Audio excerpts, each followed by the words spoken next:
Você vê como os gostos são tudo estranhos, né? Tudo. Pessoal, vamos começar, então? Já começamos, né, Paulo? De modo estranho, né? Mas... Exatamente. Pessoal, então uma ótima noite, obrigado mais uma vez pela participação de vocês. Hoje a gente vai falar de um tema que suscita aí bastante coisas estranhas na nossa mente, e o tema é justamente falar sobre isso. O Freud, ele escreve um artigo comentando esses aspectos, e o próprio Freud passa por algumas experiências que ele considera fora da razão, ou seja, é muito estranho para ele, e ele diz assim que o estranho é sempre uma área em que o indivíduo está inseguro a respeito da sua própria orientação. Ele mesmo passa por uma experiência, ele relata que estava passeando na Itália e se perdeu em umas vielas, e por mais que ele tentasse sair daquele lugar, ele sempre caía é como se estivesse andando em círculos. Como ele sempre foi um grande interpretador de tudo que acontece, ele começa, então, a prestar atenção por que as pernas dele estavam conduzindo ele para o mesmo lugar. E aí ele faz um paralelo, que depois ele vai escrever sobre esse artigo, em 1919, que tem muitas coisas que a gente considera estranho na fase adulta, mas, na verdade, é um retorno ao reprimido. Ele considera falar do estranho. Bom, e o Freud, ele escreve esse artigo e ele coloca para nós aqui várias situações de tudo aquilo que parece estranho, que nos causa uma sensação de estranheza. Então, por exemplo, tem uma lista aqui, né? Eu peguei como referência não só o artigo dele, mas o livro do Braulio Tavares, que ele fala do artigo do Freud, O Estranho e esses contos do inconsciente. Mas, na verdade, eu também vou fazer um apanhado de tudo aquilo que nós já conversamos aqui, que nos leva à situação de estranheza. Então, o Freud, ele produz, né, várias questões e uma lista de coisas que, na época, também causavam estranheza. Então, por exemplo, a antiga visão animista do universo, a ideia que o mundo é povoado por espíritos, a supervalorização narcisista dos próprios processos mentais, ou seja, a pessoa acha que tem controle e controla, inclusive, a realidade que permeia. A onipotência de pensamentos que nela se baseia. A atribuição de poderes mágicos. Tudo aquilo que era familiar à psique que foi reprimido. E, ao retornar, retorna como estranhamente familiar. Então, por isso que ele usa o termo retorno ao reprimido. Mal olhado, e os termos que são usados para falar sobre esse jargão popular, e distinguir criaturas artificiais. Por isso que ele usa a questão de estátuas de cera, bonecos, e tudo que parece um ser humano, mas na verdade não é. A compulsão à repetição, ou seja, é uma estranheza diante das repetições que não tem explicação consciente. E a compulsão à repetição também é uma forma estranha da pessoa agir. Então ele vai relatando vários aspectos associados a questões de estranheza. A própria sombra da gente é algo que nos acompanha. Então ele fala, inclusive, da sombra, que muitas vezes as pessoas se assustam da própria sombra em algumas ocasiões. O silêncio, a solidão, os sonhos, é inevitável que ele também argumenta sobre os sonhos, e isso é muito interessante porque ele vai descrevendo todo tipo de estranheza. E nesse contexto, tem vários artigos que falam sobre o estranho. O Freud, ele vai bater de frente com aquilo que a filosofia sempre usou como contexto belo, o sublime, e o Freud se interessa justamente ao contrário disso, aquilo que deveria permanecer oculto, mas ele retorna causando uma certa inquietude, uma certa perturbação, uma certa estranheza. E ele diz assim que, por definição, o estranho é aquilo que deveria permanecer oculto, mas por um motivo ou outro se revela, se manifesta. Então aqui é uma forma da gente entender a ruptura, né, que o Freud faz em tudo aquilo que era colocado como belo, racional, sublime, né, como eu mencionei, e ele vai se interessando por essas questões que causam realmente a estranheza. O Freud, ele usa um termo em alemão, né, que é conhecido, o termo estranheza, estranho, que tudo leva a esta questão que é inquietante. Então há uma ambiguidade aí que ele relata, né, nesse sentido, que ao mesmo tempo é muito familiar, é muito íntimo, é muito subjetivo isso, né? Então tudo que se revela, tudo que se revela porque estava oculto por algum momento. A palavra em alemão, se eu não me engano, é unheimlich, que é o significado, a tradução literal de estranho, estranheza, mas, ao mesmo tempo, é familiar. Então, quer dizer que se é familiar, alguma coisa já foi recalcado aqui nesse sentido, e por isso que retorna de forma perturbadora, né? Então, por isso que ele fala que é tudo aquilo que deveria estar oculto, escondido, mas se revela, se manifesta. Então, o que nós temos que entender aqui é que o conceito de estranheza é o próprio mecanismo do recalque que muitas vezes está se manifestando. Então, aquilo que foi reprimido, ele retorna, muitas vezes, de forma distorcida. Os sonhos é um exemplo disso. As fantasias, as obras, algumas pinturas, as pessoas, né, fazem algumas imagens mostrando ali, né, a sua estranheza naquela obra. Então, ele faz uma associação desta forma. Ok? Eu vou passar para vocês aqui algumas imagens, algumas está associado com o artigo dele, outras está associado aí com contextos atuais. Aqui é um dos casos que tem nesta obra, Freud e o Estranho, é o homem que tinha olhos de areia, né? Então, o Freud faz uma interpretação desse artigo, desse caso, e logo ele já simboliza a castração, né? Então, o personagem da história que via e tinha medo desses olhos, que na verdade eram olhos de areia, o Freud interpreta como se fosse um trauma mesmo, né, que se manifestou de forma estranha através dos sonhos e dos relatos, que este homem arrancava os olhos das crianças. Então, e isso causa perturbação, muitas vezes delírios persecutórios, alucinações, que se manifesta desta forma. Então, aqui, o Freud interpreta o olhar como algo simbólico, né, no sentido de temer a cegueira, de temer, de ter aquela ameaça sobre os olhos dos outros que nos veem, né, ou aqueles olhos que são perturbadores, né, para uma criança, por exemplo, quando inibe, né, quando a criança se sente intimidada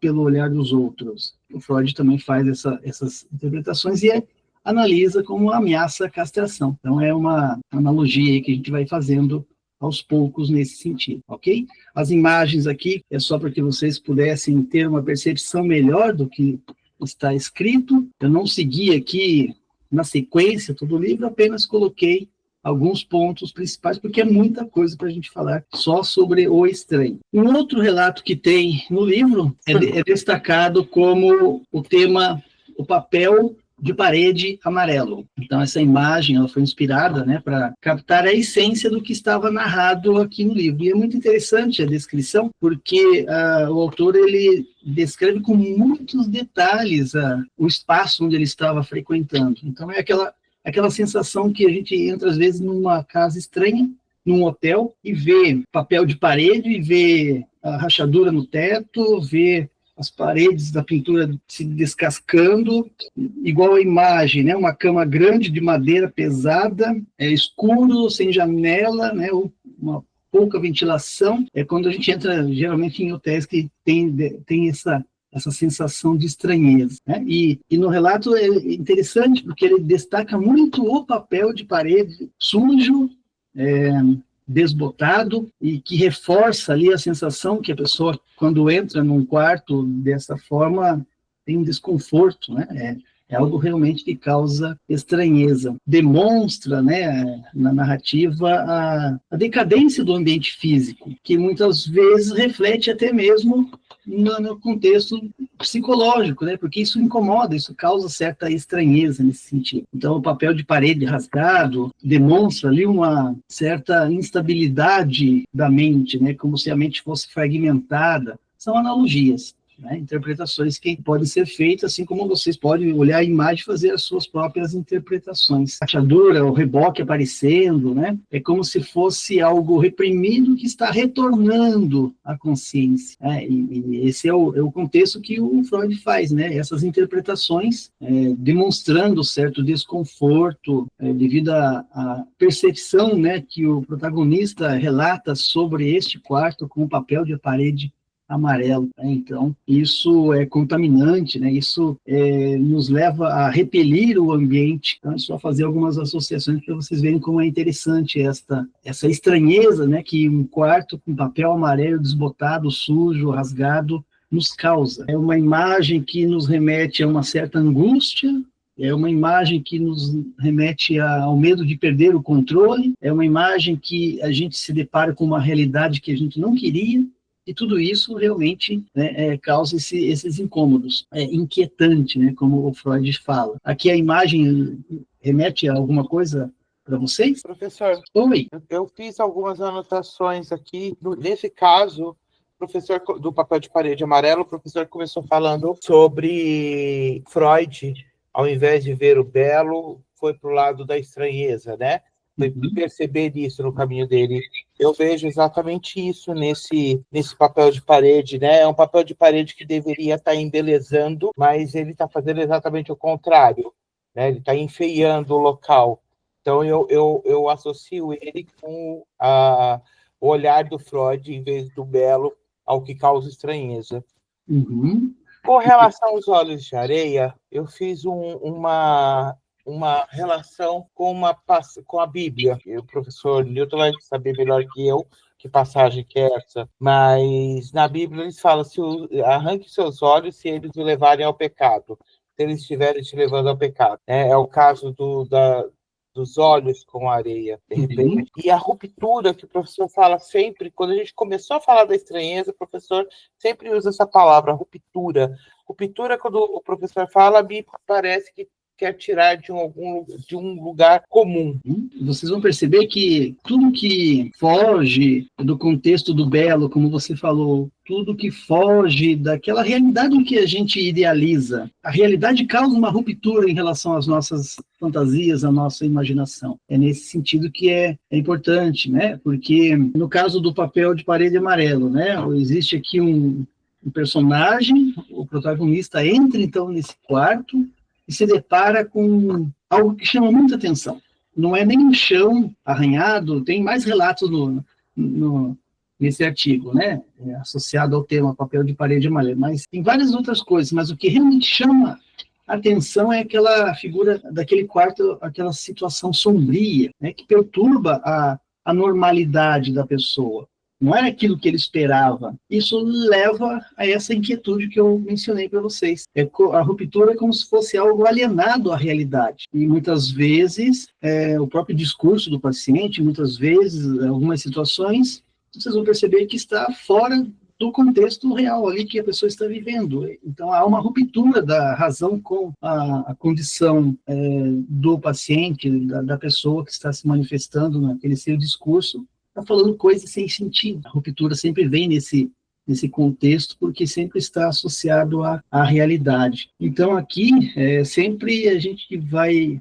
E o Freud faz muito isso, né, de associar certas situações com algo que é reprimido, que é algo que, para aquela criança, foi muito estranho, não tinha um vocabulário para explicar, não tinha consciência para explicar, e fica registrado na psique.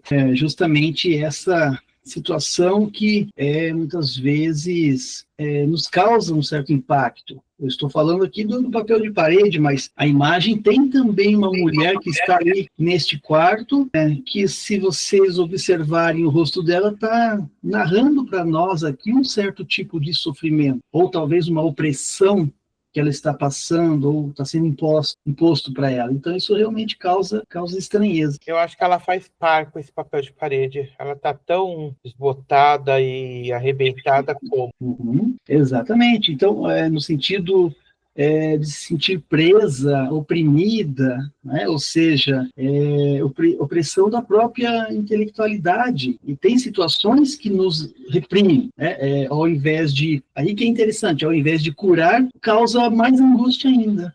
É a mesma coisa quando a gente vai num hospital, só um ambiente já nos causa estranheza, parece que as pessoas não se curam ali, né? Parece que agrava ainda mais o problema. Então é nesse sentido que algumas formas de perceber a realidade pode ser fragmentada como os pedaços de papel saindo, né? Não condiz com a realidade e está muito associada à percepção que algumas pessoas têm nesse sentido. é muito interessante isso, né? Assim como você fala, né, do Homem de Areia, é justamente um relato de protagonistas que existia uma lenda infantil que roubava os olhos das crianças, daquelas crianças que não queriam dormir, inclusive. Provavelmente vocês já devem ter visto desenho, filme que a pessoa, quando está com sono, parece que os olhos não enchem de areia, né? É mais ou menos nesse sentido o contexto. Assim como tem aquela série o Sandman, que é o Morfeu, que é o deus do sonho, ele assopra areia nos olhos da pessoa para que ela adormeça. Então, esse contexto de areia, né, no caso do relato aqui, é justamente para confundir a realidade com a fantasia. A criança acreditando naquela fantasia, fica com medo e acaba indo dormir por obrigação, né? Então, aqui já nos relata uma confusão entre o imaginário e a realidade, né? E isso foi colocado numa condição familiar, que é perturbador também. Então, o Freud fala que muitas coisas estranhas começam lá na família, e assim vai abordando vários outros assuntos, ok? Assim como tem um conceito muito interessante, a gente vai falar um pouco, no próprio livro fala sobre isso, o duplo, o Freud mesmo escreve sobre o duplo. O duplo está sempre associado à nossa sombra, sempre associado a um tipo de sósia, e aí o Freud vai descrevendo sobre isso.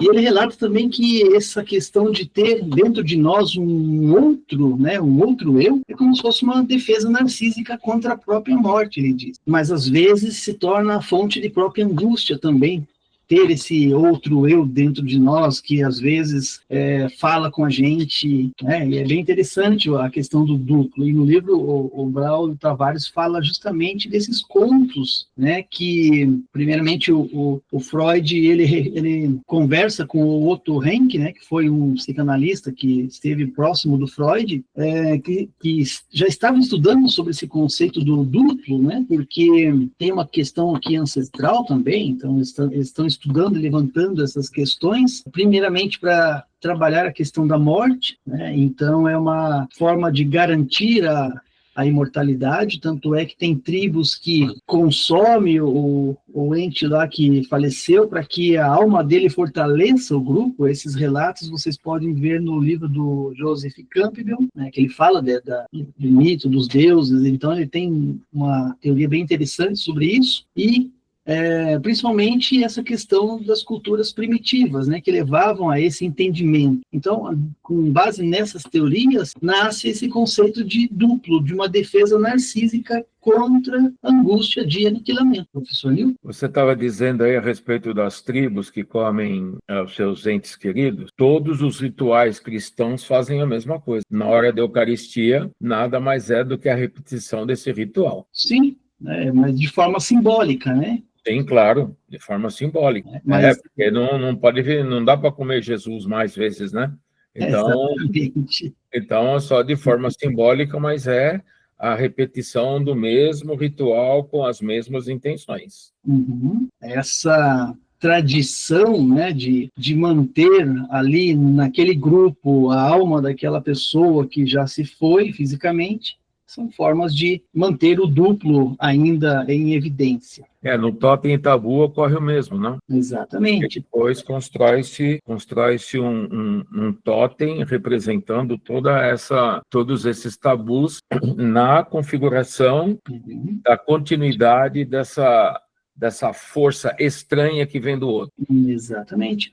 E essa questão do duplo, inicialmente foi estudado para falar sobre essa dissolução do próprio eu, como se fosse uma proteção contra a ameaça, contra a própria angústia. Então é como se dentro de nós tivesse uma outra parte nossa que a gente conversa, talvez, vamos dizer que seja o superego, pode ser que seja isso, que nos preserva de algumas situações também. Mas o duplo, segundo Freud, segundo o Otto Rank, ele pode se tornar um sintoma também. Aquilo que deveria ser uma segurança passa, na verdade, a agir diante da sua própria fragilidade psíquica. Então, esse é um ponto que é questionado também.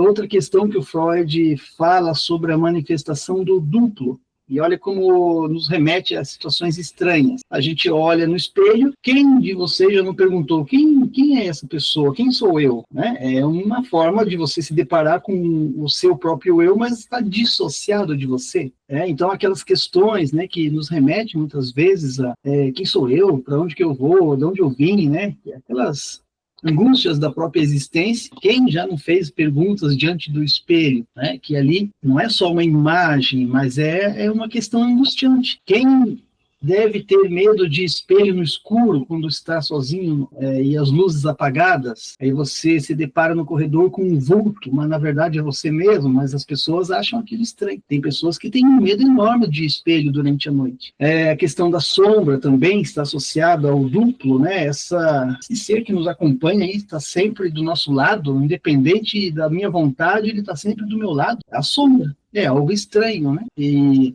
assim o Freud vai falando sobre isso. Da mesma forma, os sósias, né?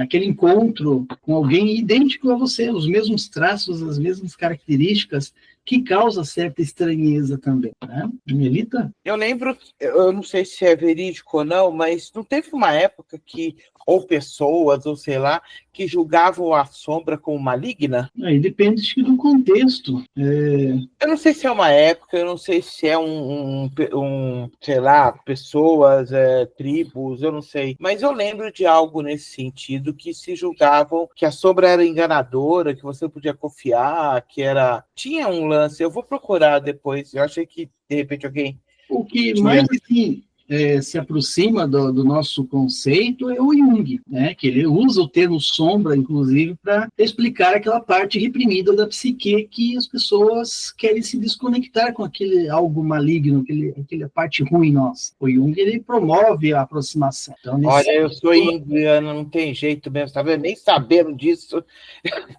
eu me deparo com homem na minha vida. Então, o Freud, na verdade, ele está falando da sombra aqui que se manifesta diante da luz, né? E esse algo estranho que pertence a nós, mas não está junto com a gente, mas nos acompanha ao mesmo tempo, e aí as pessoas têm uma certa estranheza nesse sentido, porque tem gente que tem medo, inclusive, disso, e ele vai relatando sobre alguns casos de pessoas que tinham medo, né, da própria sombra. Que é, Carla? Eu estava lembrando de uma menina que eu atendo, ela tem 12, vai fazer 13 anos agora, e quando chegou, a mãe trouxe para o atendimento, porque tinham muito medo dos desenhos que ela fazia. Ela tinha uma fixação muito grande com um determinado desenho, né, um filme que passa, e os desenhos, ela desenhava muito esses personagens. E elas diziam que eram desenhos muito fortes, com muito vermelho, com muito sangue, e elas estavam muito preocupadas com isso. E ela veio, e já logo no começo, ela trouxe os desenhos para eu ver. Ela foi me mostrando os desenhos dela. E eu sempre deixava na minha mesa lápis de cor, papel. E ela foi desenhando e me mostrando. E realmente eram desenhos muito... A gente olhava para num primeiro momento, era aquele desenho assim, de sangue, de muito preto, muito vermelho, muito... Mas aí eu fui olhando e conversando, e ela foi falando dos desenhos e dos personagens, e foi parecendo a mim que aquilo era a forma que aqueles personagens estavam falando por ela. Eram coisas que ela queria falar, mas ela não falava. Ela andava com aqueles desenhos para todo lugar que ela ia. Ela ia para aquele desenho, ela ia para o restaurante, ela ia para o colégio, ela não largava aqueles desenhos por nada. E eu imaginei que era a forma que ela tinha para falar alguma coisa, era por ali. E a gente foi conversando muito a partir dos desenhos dela. Até que chegou um dia, há pouco tempo, ela chegou com um desses desenhos que era muito forte, e disse: eu quero que fique com você esse aqui, porque eu não quero que fique em casa, eu quero que você guarde. Eu disse: tá, eu guardo. Ela disse: eu não quero que fique lá, porque minha mãe não vai entender e vai rasgar, e eu não quero que rasgue. E aí, nessa conversa, ela começou a me contar que aquilo ali tinha raiva dela, tinha muito de coisas que ela queria falar, né, para os amigos, para a mãe, para o pai que não procurava ela, que sumiu, que desapareceu. E ela tinha muito medo de se matar. Ela tinha muito medo de se suicidar. E o medo que ela tinha, ela colocava nos desenhos, porque aqueles personagens matavam muita gente. E aí ela desenhava aquilo que ela tinha medo de fazer. E ela dizia, eu sei que eu não posso fazer isso, Uhum. mas eu desenho. É interessante, né? Porque a criança, ela não vai deitar no divã e falar livremente, né? Como a gente espera do adulto, mas ela demonstra as suas angústias através do brincar, através do desenho. É um relato interessante porque mostra realmente como que a psique de uma pessoa, de uma criança, mesmo que apresente desenhos ali sombrios, assustador, né, remete a certas experiências, a certas vivências, né, como foi relatado aqui para vocês. E ela disse mais de uma vez assim, as pessoas não entendem que a gente pode ser bom e ruim. Uhum. Interessante, né? Então, veja aí o duplo, né? O lado bom e o lado ruim, né? Se manifestando, ok? E o Freud, ele fala justamente isso. O estranho se manifesta quando a pessoa para e faz a seguinte pergunta, o seguinte questionamento, né? Eu nunca fui completamente... As pessoas não entendem que existe lado bom e lado ruim, como a paciente da Carla acabou de falar. Então, é nesse sentido que o duplo, muitas vezes, se manifesta. Né? Tudo bem? Então, tem outra imagem aqui que nos remete a uma sensação de déjà vu, aquela experiência, que o Freud também associa isso, né, com uma experiência, parece que você já esteve em algum lugar. Quem já não teve uma sensação assim, no mínimo, aquela experiência de parece que eu já conheço você de algum lugar, são experiências associadas ao déjà vu. Parece que eu já estive, parece que eu já vivi aqui nesse lugar. Será que é por mim mesmo ou por outra pessoa em mim? Isso está associado ao duplo também, a sensação de déjà vu. Ok? Comentários? Muito bem. Tudo isso que nós estamos falando é estranho, né? Porque faz parte da nossa subjetividade, mas... podem comentar também aí as imagens, o que remete vocês a essas imagens estranhas. Por exemplo, o Freud, logo no começo, ele fala de uma boneca chamada Olímpia, que causava estranheza nas pessoas. Então, tem um relato sobre isso também. E, então, todo tipo de objetos inanimados, né, principalmente de bonecos, robôs, figuras, que parece que tem vida, ficaram no quarto onde tem uma boneca, parece que a pessoa está te olhando ali, né? Eu falei pessoa, olha como é estranho, né? Mas realmente parecem pessoas, mas são inanimados. Mas há aquela sensação de que o objeto vai ganhar vida, isso causa um certo desconforto. É só vocês dormirem num quarto onde tem um boneco, para vocês verem como isso é estranho. Tanto é que tem filmes sobre isso. Minha mãe ganhou do meu tio, há muitos anos atrás, uma carranca, lá de João Pessoa. Era uma carranca bem grande. E ela não conseguiu ficar com aquela carranca em casa, ela ficava na sala. Então, quando ela passava pela sala, né, quando ela saía do quarto dela, passava pela sala, ela se assustava. Aquilo lá parecia que ia avançar nela com aqueles dentes, né? E ela teve que devolver o presente. E até a minha tia também não conseguiu ficar com aquilo dentro de casa, eles levaram para o sítio e falaram que aquilo ia espantar os maus espíritos, mas porque era muito, né, a carranca, ela é forte, né? É assustador, né? Sim. Tinha aquela boneca Guigui também, minha irmã tinha a boneca Guigui, que você mexia os bracinhos, e ela fazia assim com a cabecinha e virava os olhos, e muita criança se assustava com aquilo, porque a Guigui era expressiva. Era o próprio exorcista aquilo, né? Então, e isso que a Nelita... Eu adorava a Guigui. Eu não conheço, mas provavelmente era bem estranho também. Essa questão que a Nelita falou sobre carranca, né, faz parte da nossa cultura. É muito associado aos navegantes antigos, lá do Rio São Francisco, se não me engano. Eles colocavam aquelas carrancas na frente da embarcação para espantar os espíritos malignos. Então faz parte da nossa cultura isso. Mas as expressões realmente causam um certo incômodo, né, de ficar olhando para aquela figura esquisita. E então tudo isso que nós estamos falando é o que causa para nós desconforto, é algo que nós muitas vezes não conseguimos explicar ali, a razão não consegue. Então é uma manifestação daquilo que é avesso ao belo, à razão. É o estranho, né, que o Freud então se dedica a escrever sobre isso um pouco, ok?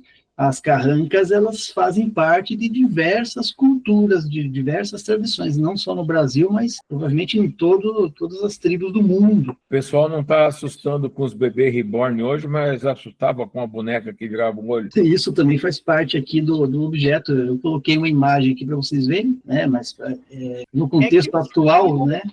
professor? De épocas em épocas, né? Exatamente. E olha que interessante a questão que a Nelita nos remete, né? A questão da carranca, né? A carranca está associada a nossas tradições, às tribos, porque é uma forma muito original de espantar algo que faz mal, né? A carranca, embora tenha aquela fisionomia estranha, mas ela tinha essa finalidade de proteção, né, contra aspectos que as pessoas não compreendiam. E, se a pessoa acredita, funciona, né, causa um impacto psicológico nas pessoas. Ok? Outro contexto que também foi bem explorado, inclusive Freud fala sobre esses aspectos da repetição, né, na obra Além do Princípio de Prazer, em 1920, ele fala sobre isso, mas a repetição aqui são essas coincidências excessivas, né? Perder o caminho, como Freud mesmo relata, né? Que eu mencionei,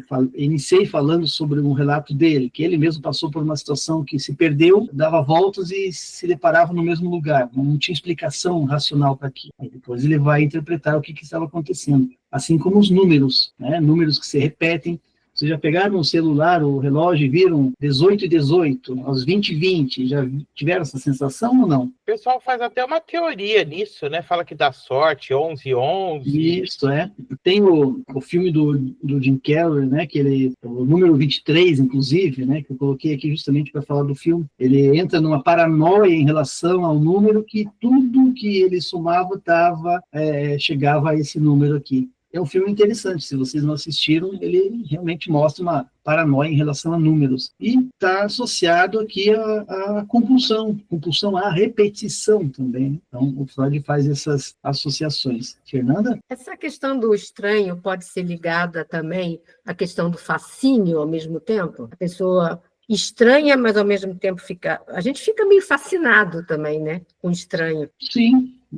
É uma ligação interessante, porque vocês vão ver aqui que eu coloquei um tema atual, né? Por que as pessoas têm certo fascínio por determinado tipo de filme? É um exemplo de situação que causa certa estranheza. Então, o estranho, Fernando, ele não causa só medo e desconforto, mas ele está intimamente ligado com essa questão do fascínio. Então, essa dualidade, essa ambiguidade que o estranho causa nas pessoas. Ao mesmo tempo é inquietante, ao mesmo tempo é irresistível de querer saber o que está acontecendo. Sim. Então, tem tanta gente que adora filme de terror, né? Porque aquilo causa medo e fascínio ao mesmo tempo, né? Exatamente. Então, é essa curiosidade que nos atrai para as coisas sinistras, para as coisas misteriosas, né? Como você relatou. Eu até coloquei aqui os filmes de terror, é um exemplo disso, né? Causa medo, mas as pessoas querem saber o que vai ter depois daquela porta, né? Aquele exemplo que eu dei na discussão sobre o bebê reborn, que uma amiga minha, a filha dela, que obviamente não é criança, tem 7 anos, ela quer ganhar uma boneca reborn para brincar. Uhum. Então, ela está fascinada, porque as amigas têm e ela quer uma igual. Uhum. Só que a mãe não quer comprar, porque a mãe disse que se encontrar aquela boneca no sofá, vai infartar. Ela usou essa palavra, eu vou infartar se encontrar esse boneco muito parecido com o humano, né? E aí ela vai sentir medo. Então, a menina quer, mas ela não quer comprar porque ela tem medo. Então, é uma ambiguidade aí, né? O fascínio e o medo junto, né? Exatamente. E a palavra que você usou é interessante, porque o Freud faz essa ligação com aquilo que é belo, aquilo que é sublime, né? Esteticamente é explorado na filosofia a questão do sublime. E ele vai justamente falar ao avesso dessas questões, porque há uma ambivalência mesmo.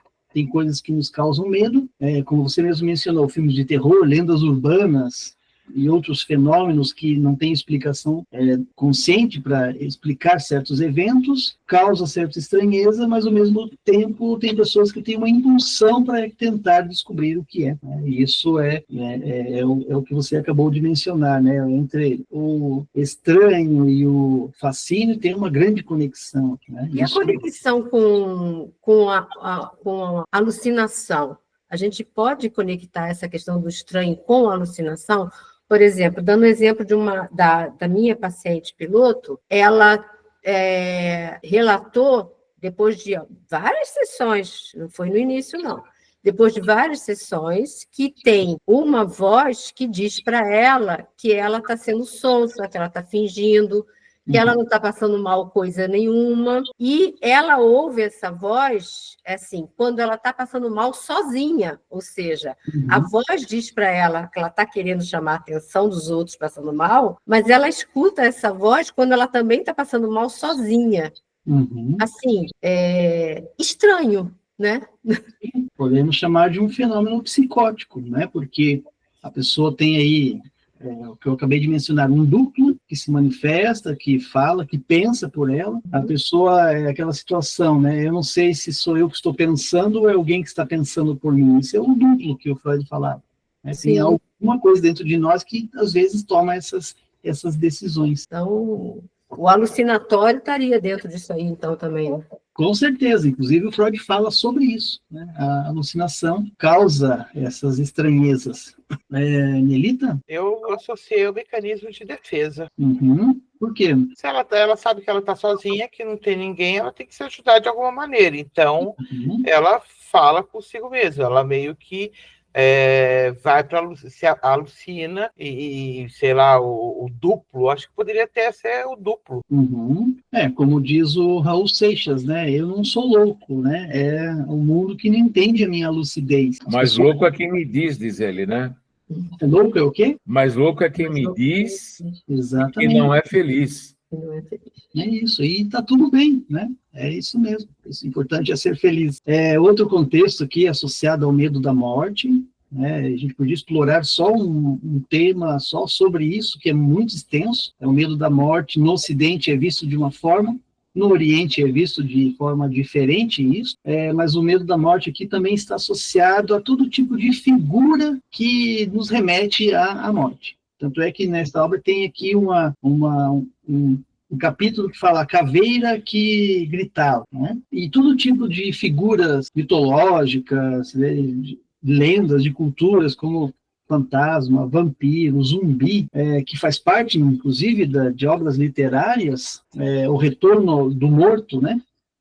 Sempre é uma situação que deveria ficar oculta, mas tem obras que trazem esses elementos à tona, causando medo, né? E o medo da morte é uma delas também, que está ligado com a nossa própria cultura, porque isso tudo reforça, né, que é realmente algo estranho, muito usado de conteúdo infantil, né, porque realmente é algo que foi recalcado e as pessoas aprendem, né, como matar vampiro, né, como que faz para matar zumbi, então tem toda essa onipotência de pensamento em relação à morte, né, é bem interessante também nesse sentido. Estou passando assim bem rápido só para vocês verem as imagens. Milton? Rapidinho aí, acho que poucos vão lembrar disso, da época que o Silvio Santos fazia um programa de rádio e tinha vários quadros. E o último quadro era Histórias que o Povo Conta. E só tinha essas histórias malucas que você está contando aí, Paulo. Olha só. Eu não lembro desse programa, mas provavelmente deve ter várias situações que levam. No interior, por exemplo, quem é do interior, na nossa época, quantas histórias de fantasmas, de lobisomem, de arco-íris, que no final tinha um cesto, né, cheio de moedas de ouro, tudo isso faz parte da nossa lenda, né, de cultura popular. Aquele filme Arquivo X, né, que só tem... Arquivo X. Coisa macabra. Pra caramba, né? Aí você é criança, quer parar o medo da morte, morre de medo, aí vai dizer para a mãe que está com medo, aí a mãe diz assim, reze para os bons espíritos, que a mãe é espírita, aí você diz, eu estou com medo deles, e vou rezar para eles. Então. Tudo isso... Reza para eles que eles vêm, né? Vem. Pois tudo isso são inerente à nossa criação, a nossa cultura, né? Aqui também tem no livro fala sobre a caveira que gritava, né? É um rosto humano inquietante que o Freud explora também essa sensação de estranheza, né? Porque realmente é muito perturbador, mas eles, de forma geral, eu percebo assim que todas essas questões associadas ao estranho, ele sempre remete a conteúdos que estão recalcados ou que foram reprimidos. Talvez assim, até ao tabu, né, professor? A morte é meio cheia de tabu, né? Sim, para nós é um tabu, né? É como se fosse realmente o fim, mas para algumas pessoas, em culturas diferentes, na verdade, uma libertação, né? Então tem aí toda uma situação diferente para compreender sobre isso. A questão cultural mesmo, né? A morte, para algumas culturas, é visto como algo libertador, como eu mencionei, mas por que no Ocidente, aqui para nós, é tão ruim falar da morte, é tão ruim pensar sobre a morte? É questão mesmo de entendimento, associado à própria cultura, ok? Assim como tem também a questão do tema que é a aranha, né, que era uma percepção de uma pessoa que tinha as mãos que estavam separadas do braço, então é um sonho que foi relatado, que o Freud descreve também, faz essa interpretação e vai narrando sobre esses casos, e o Freud sempre remete a algo que falar do estranho é algo realmente que foi reprimido. Então, se foi reprimido, porque alguma coisa foi experienciada anteriormente. E as aranhas, de forma geral, sempre causam, né, essa associação com perigo, mistério. A aranha em si, né, tecer a teia, então você está ali naquele emaranhado. Os sonhos com a aranha remetem muito a essas questões, né, de você cair na teia, né, cair numa traição, numa mentira, né, isso nos remete a essa questão, porque sempre ele nos leva à questão de medo, de ameaças, e a mão, né, que estava se movimentando como uma aranha, né, separado do braço, também é bem interessante nesse contexto. Uma outra imagem aqui que eu coloquei está associado às questões mais atuais, né? Então, existe as coisas estranhas no mundo contemporâneo. Então, por exemplo, a inteligência artificial, o bebê reborn e outros tipos de objetos que causam estranheza. Eu vou mostrar aqui para vocês. A gente conversou bastante sobre isso. São hiperrealistas, como vocês já mencionaram. Parece que é um bebê humano mesmo, né? E como a Fernanda falou, causa fascínio, mas também causa desconforto, como vocês ouviram que hoje relata. Eu não quero esse negócio lá que a minha filha vai estar pedindo, né? Porque parece que está vivo esse negócio aqui. E serve como objetos de cuidado, né? Um substituto simbólico. A gente falou bastante sobre isso em 2, 3 reuniões anteriores, mas também para alguns causa aversão. É um bebê, mas não é. É um bebê, parece humano, mas não é humano. Então, tem toda aquela discussão que a gente já falou sobre isso. É algo que o Freud falava, né, que é o animado inanimado, né, parece vivo, mas não está vivo. Isso causa uma certa repulsa em algumas pessoas também, ok? A gente falou bastante de bebê reborn, acho que foi um dos temas mais comentados aqui de tudo isso. A inteligência artificial, aí entra os assistentes virtuais, você liga para uma empresa para reclamar de um produto, de um serviço, quem é que te atende? Alguma coisa que não é humanizada. Aí você até pede, eu quero um contato humano, quem já fez isso? Porque quem hoje atende é o bebê reborn. Exatamente. Então, nós temos as IAs, nós temos os avatares, nós temos androides, nós temos robôs humanoides, nós temos uma realidade virtual, nós temos os deepfakes, né, que são aquelas tecnologias que têm sido utilizado hoje para colocar o rosto de uma pessoa no corpo de outra. E tudo pode ser manipulado digitalmente. Isso causa um senso de perda de autenticidade, de identidade, né? Então tem todas essas estranhezas que são do mundo atual, né? E olha que interessante, né? Como reflexão, se a minha imagem pode ser falsificada, o que vai sobrar de mim?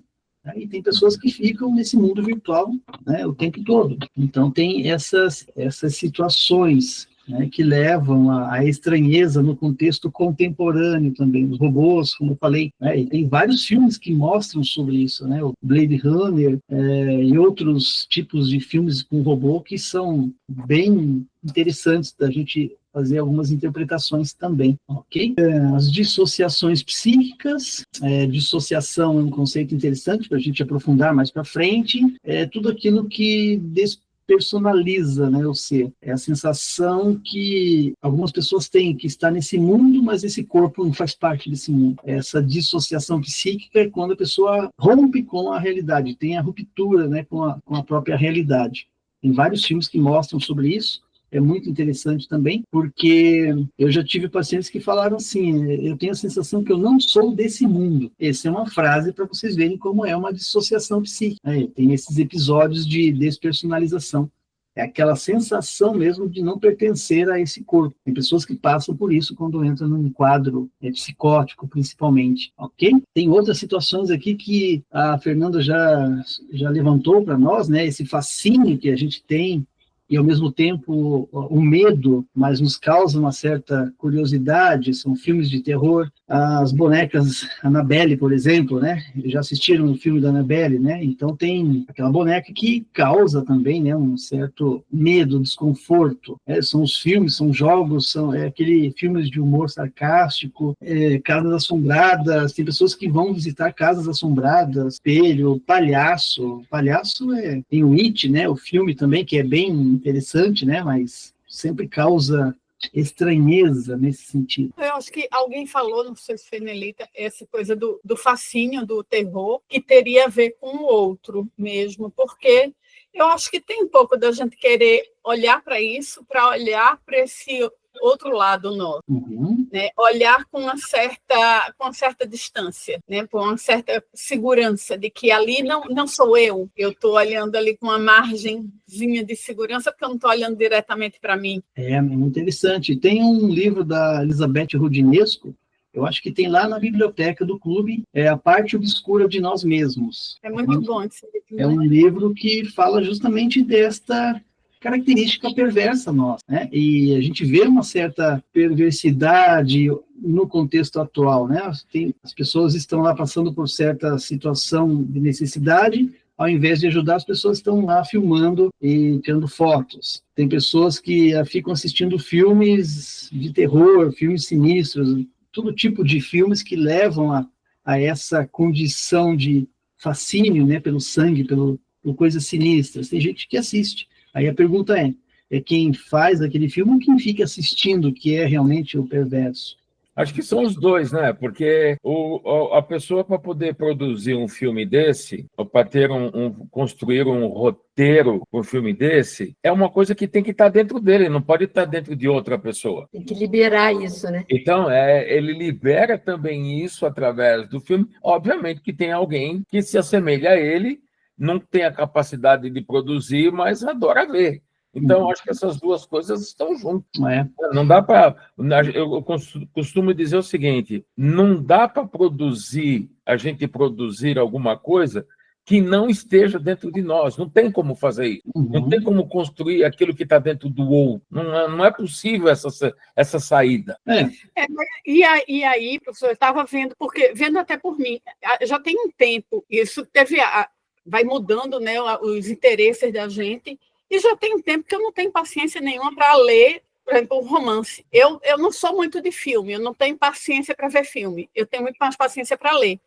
Mas o meu interesse hoje está muito mais nesse tipo de livro, o livro do terror, o livro que traz a coisa mais forte, mais pesada. E eu estava olhando e pensando nisso, o que é que tem me atraído mais? Claro. Nesse tipo de livro. E talvez seja isso, eu posso olhar para esse meu lado, né, que eu tenho, que todo mundo tem, mas eu posso olhar para ele aí sem esse grande problema, né? Eu posso estar olhando aí para ele mais tranquilinha, estou aqui sentadinha, não estou fazendo nada.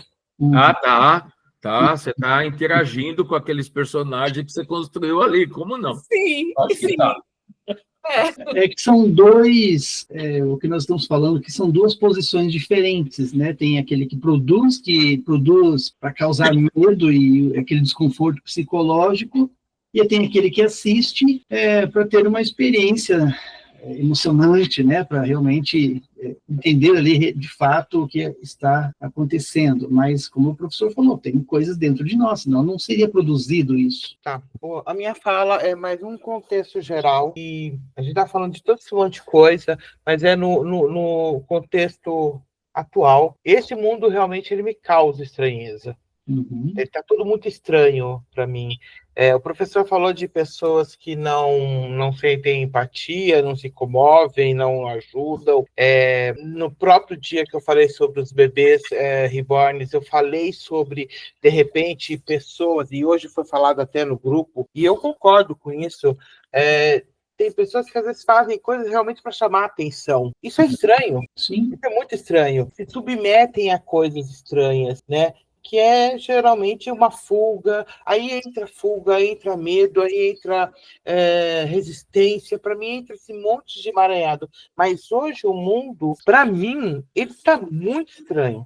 Uhum. Completamente estranho, principalmente pela falta de empatia. Eu acho que muito embasado no que nós, psicanalistas, temos que ter, que é a empatia, que é o ouvir, que é isso. Eu sinto falta geral disso hoje no mundo. Uhum. E você acha que em outros tempos isso foi diferente? Eu acho sim. Eu acho que houve uma ruptura, usando até a palavra do professor Paulo, com o advento da tecnologia, principalmente. Eu sempre fui um pouco avessa à tecnologia.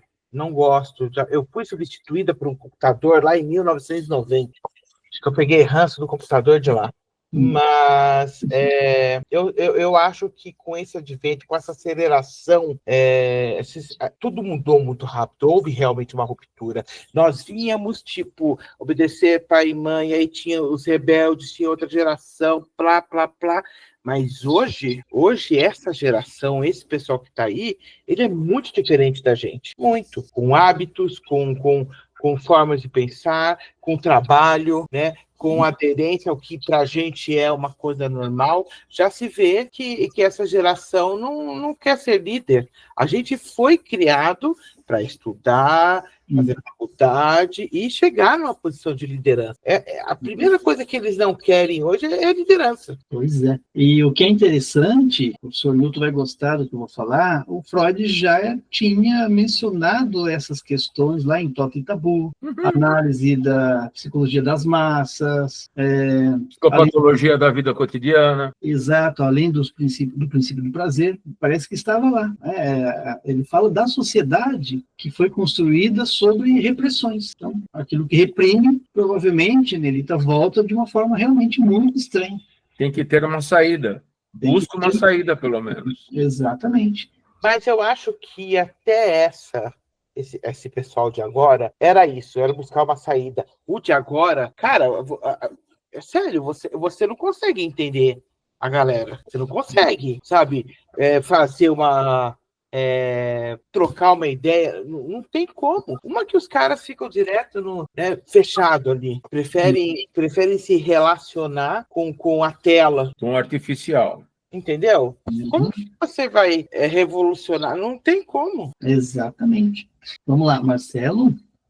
A Nelita fala demais, quer falar que a gente vai falar, a gente quer falar de uma coisa, ela traz outro negócio, eu vou ter que falar de duas. Sobre o que o Milton falou, por exemplo, não acho que tem muita diferença do uso do terror para aquele que gosta de quartejar todo mundo e vira um cirurgião, né? Uma forma de talvez a pessoa gostaria de causar esse monte de estranho de tal, e né, canaliza ali para uma sublimação, né? Exato, uma sublimação. Pensei nisso. E então não vejo. A única coisa que eu não sei é se, por exemplo, se eu me simpatizo com aquele tipo de filme e sou igual ao cineasta, não sei, né? Porque tem bastante gente, na verdade, que tem ali um fascínio por sentir medo, quer dizer, você sabe que sente medo, mas assim você assiste, então você gosta do susto, então não sei se... mas no caso do cineasta, eu vejo ele como um cirurgião aí, ou um açougueiro. Mas se ele não tiver prazer naquilo que ele está fazendo... ele não vai fazer. Então, mas aquele que não tem prazer, que justamente, porque eu conheço, por exemplo, pessoas que não gostam de filme de terror, mas assistem, e não sei se isso como de medo. Quer dizer, ou seja, ali tem o gozo, né? Naquele... Ali tem o estranho. Né? O gozo no estranho, né? O gozo no... O estranho está ali, ó. Está ali, né? Sobre o que a Nelita falou, eu discordo de uma coisa. Não acho que eles não querem ser líder, não. Eu estou falando aqui porque tive contato com bastante gente jovem, tá? Na verdade, eu acho que os jovens de hoje, Nelita, eles não têm noção de hierarquia, não têm noção de tempo. Então, eles querem sim ser líderes, mas eles querem sair da faculdade já ser o gerente. Eles não querem passar por todos os passos que as pessoas... E assim, isso é algo que eu vejo, porque como eu dou aula para muitos executivos e de várias idades, né? Os mais novos, por que você quer aprender o idioma? Não, porque eu quero, né? Eu preciso do idioma porque eu quero ser CEO o ano que vem, entendeu? Então, assim, eu acho que assim, o que eles perderam, que a gente tinha, talvez, na nossa época, e talvez isso cause pra gente estranheza, é essa falta de interação, realmente. Mas ser líderes, eles querem, eles só não querem passar pelo processo que muita gente passa. Eu quero agora, é automatismo. Pelo sofrimento, não tem a espera do não sofrimento. quer passar, exatamente, eu só quero o prazer que ele acha que é o prazer. Pois é. Eu não quero passar por aquilo. E aí, nós falamos até, não teria aqui mais na aula anterior, com o Renato, sobre essa questão aí o pai e a mãe passaram muitas dificuldades e quando estão criando os filhos, elas doam tudo o que pode que eles não tiveram. Não quero que meu filho passe por isso. Não quero que meu filho sinta necessidade. Eu trabalho para que meu filho tenha um melhor sapato, a melhor escola, nada do que eu passei. Eu quero que o meu filho passe. E aí, não põe limites, não põe barreiras. E aí, eu acho que também tem um pouco dessa eu acho que é isso o estranhamento, né, Lita? Que também me causa. Não estou dizendo que é só seu, não. A mim também me causa. Mas eu acho que talvez o estranhamento é porque a gente não consegue entender. Porque como a gente passou por esse processo de hierarquia, processo de escada, né? Olha, um passo de cada vez, a gente foi meio que educado assim. Quando a gente vê essas pessoas, a gente causa estranheza, inclusive pela forma que eles fazem, que às vezes é um pouco bem estranha mesmo, tipo, sem escrúpulos, né? Uhum. De não ter... E eles não estranham não ter escrúpulos, entendeu? Então, essa parte é a parte mais estranha, eu acho, neste mundo agora, de hoje, Lita. E falar com eles é impossível. Muito bem, mas é isso mesmo, muito bom. Tem aí os reflexos da geração Baby Boomer, né? X, Y, Z, e tem outras agora, né? Faz parte desse processo que vocês estão falando. Só para encerrar aqui, a estranheza também acontece nas relações humanas, como aquele caso, um exemplo típico de que o casal, um deles comete uma traição e aquilo se revela. Famílias antigas que adotavam uma criança, aquela criança não sabia que era adotada, então guarda aquela questão oculta, né? Mas depois se revela, a própria pessoa se rebela depois, né? Então é aquela mensagem que a gente escuta, né? Eu nunca conheci essa pessoa de verdade, convivi com ela 20 anos e olha lá, o que ela acabou de fazer comigo. Causa estranheza também nas relações, né? Então, sempre é a questão da estranheza, né, que é interessante o que o Freud fala, né, porque a estranheza também se manifesta nos sonhos, nos lapsos, nos atos falhos, nas experiências que nós temos, nos limites que a gente muitas vezes perde. Então, a questão da estranheza está muito ligado com esses desejos inconscientes que se revelam. E quando o Marcelo mesmo falou aqui, né, que às vezes o gozo não há controle, não tem como explicar o que aconteceu, e a pessoa comete. Só para a gente encerrar aqui, a questão dos filmes também são bem interessantes da gente entender aqui tudo que nós falamos, né? O Cisne Negro tem a questão do duplo, tem a questão do espelho, tem a questão dos desejos reprimidos. Você assiste esse filme e você vê, né, várias questões ali conflitantes da filha com a mãe. O filme Corra, provavelmente vocês já assistiram ou não? Uhum. Quem não assistiu? Sim, assisti. O Corra é muito estranho, né? Você vê lá uma pessoa correndo o tempo todo, não tem sentido, fica dando volta na casa, mas depois você vai ver que ele foi hipnotizado e tinha lá uma chave para que aquilo acontecesse. Mas é claro que tem mais questões associadas à família e vários outros aspectos também que são explorados no filme. A Annabelle não precisa nem comentar, você já sabe que é muito estranho, aquele objeto inanimado que ganha vida. Freud comenta sobre isso com a boneca Antonieta, que ele descreve no livro, Estranho. Nós, já assistiram Nós? Não? Quem assistiu o filme Nós? Eu não. É a coisa mais doida que vocês possam imaginar. Uma família vai passar umas férias e de repente bate na porta quem? O duplo dela. Todos igualzinhos, a família inteira é o duplo. Aí vocês nem imaginam o que acontece. É um desconforto muito interessante, porque a pessoa está ali conversando com o duplo dela mesma, né? É muito estranho. Afinal, o que é o humano, né, nesse sentido? O Black Mirror também, provavelmente vocês já devem ter assistido essa série, tem vários episódios, não é uma sequência, mas são situações interessantes que muitas deles levam à questão do estranhamento mesmo daquela questão, e é uma questão muito interessante para confrontar a realidade que a gente vive. Esse corredor aqui, só para vocês verem como causa uma certa estranheza, eu pedi para a inteligência artificial criar uma imagem que representasse o corredor do hotel lá do filme O Iluminado. Já assistiram esse filme? O Hotel Overlook, né? Esse é doido demais. Os corredores ali são muito sinistros e ficou mais sinistro ainda com essa imagem. E é bem a cena do filme. Estranhamento total aqui, né? E se repete coisas do passado que nunca passa, né? E é muito interessante. São vários filmes que remetem aí às questões estranhas. Quem não assistiu Nós, assista. Vocês vão ver que loucura que é. Né? O que é o duplo aqui que nós falamos que se manifestou fisicamente. Só depois coloca lá no grupo essa lista, por favor. Claro, eu posso até passar esses slides lá para vocês depois. E você que gosta de coisas estranhas, filmes e livros do Stephen King. Isso, gosto. Tá? E, inclusive tem uma série que eu estou assistindo agora, Love, né? A história de Stanley, se não me engano. É muito estranho para começar. Tá bom, agora gente? vai ser a Carla estranha. A estranha. Tem Carla estranha. Agora é Carla estranha. Valeu, gente. Até a próxima. Tchau. Muito bom também. Tchau. Pessoal, obrigado. Obrigada. Tchau. Boa noite. Boa noite.